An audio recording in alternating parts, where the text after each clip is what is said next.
Imuniteti së tre, pushteti së mburoi rasti Balluku dhe shteti që mbron të fortët. Në çdo shtet që pretendon të quhet demokraci, ekziston një vije kuqe që nuk guxon të kalohet. Momenti kur pushteti përdoret për të shpëtuar ligjit. Në Shqipëri, kjo vije kuqe jo vetëm që është kaluar, por është shndërruar në autostradë politike. Rasti Belinda Ballukut është simboli më i qartë i këtij realiteti. Akuza publike, biseda të përgjuara, dyshime të rënda për korrupsion pasiv dhe aktiv, shpërdorim detyre dhe ndikim në vendimarrje, dhe megjithatë, liri totale, imunitet parlamentar dhe mbrojtje politike në nivelin më të lartë.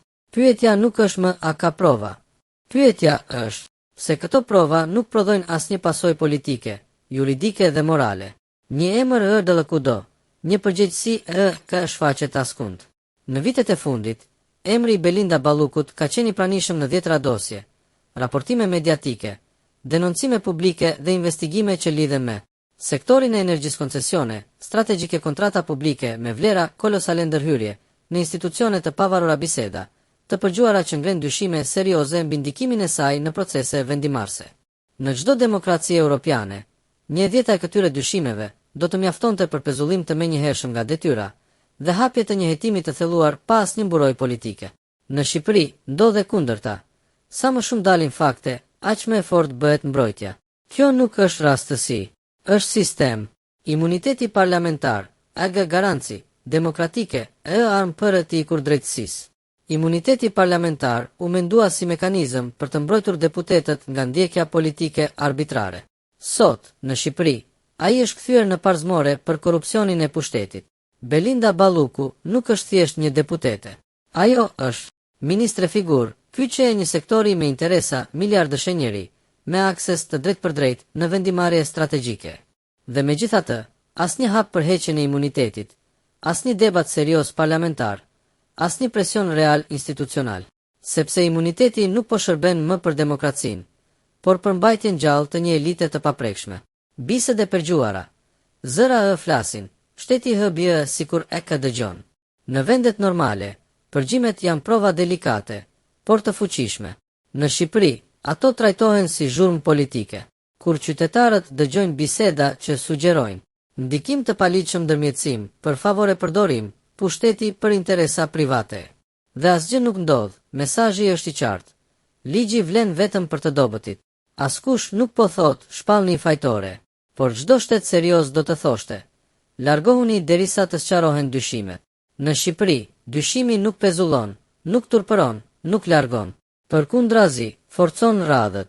Vë mbrojtja kryeministri, PS. Kur një ministër përfshihet në skandale të njëpasnjëshme, në çdo vend europian kryeministri distancohet. Këtu, mbrojtja është e hapur, e drejt për drejt dhe agresive ndaj kujtdo që pyet. Pse kjo mbrojtje kaq këmbëngulse? Kjo pyetje është legjitime, dhe përgjigjet që vinë natyrshëm janë të rënda. A ka përgjegjësi të përbashkëta? A janë vendime të marra kolektivisht? A është zinxhiri i korrupsionit i tillë që rrëzimi i një hallke rrëzon gjithë sistemin? Kur një kryeministër mbron një ministër të dyshuar, nuk mbron thjesht një individ, mbron një strukturë. Europa përdoret si justifikim, së model. Qeveria flet pa pushim për integrimin europian, por Europa nuk është fjalim, është praktik. Në Europë, ministrat japin dorëheqje për akuza shumë më të vogla, pasurit hetohen, sekuestrohen, kontrollohen, imuniteti nuk është barrier absolute, media nuk friksohet, drejtësia nuk paralajmërohet. Në Shqipëri, akuzat relativizohen skandalet, harohen personazhet, riciklohen. Kjo nuk është rrugë drejt Europës, është simulimi i saj. Pasuria, pyetja askush e ka të bëj. Një nga elementet më të errët në çdo skandal, korrupsioni, është pasuria. Si është krijuar? A përputhet me të ardhurat zyrtare? A janë hetuar lidhjet familjare, biznesore, të afërta? Në vende normale, këto pyetje janë rutinë. Në Shqipëri janë tabu, sepse pasuria nuk është thjesht financë, është gjurmë pushteti, drejtësia provë, ADT flas, PDT hesht. SPAK dhe institucionet e reja të drejtësisë janë përballë një prove historike. Jo vetëm për rastin Balluku, por për besimin publik. Nëse edhe ky rast, zvaritet relativizohet, mbyllet pa pasoja, atëherë mesazhi për shoqërinë është fatal. Reforma nuk ndryshoi thelbin. Qytetari së viktim kolaterale. ndërkohë që elita mbron veten. Faturat rriten, shërbimet degradojnë besimi, bie migracioni i rritet.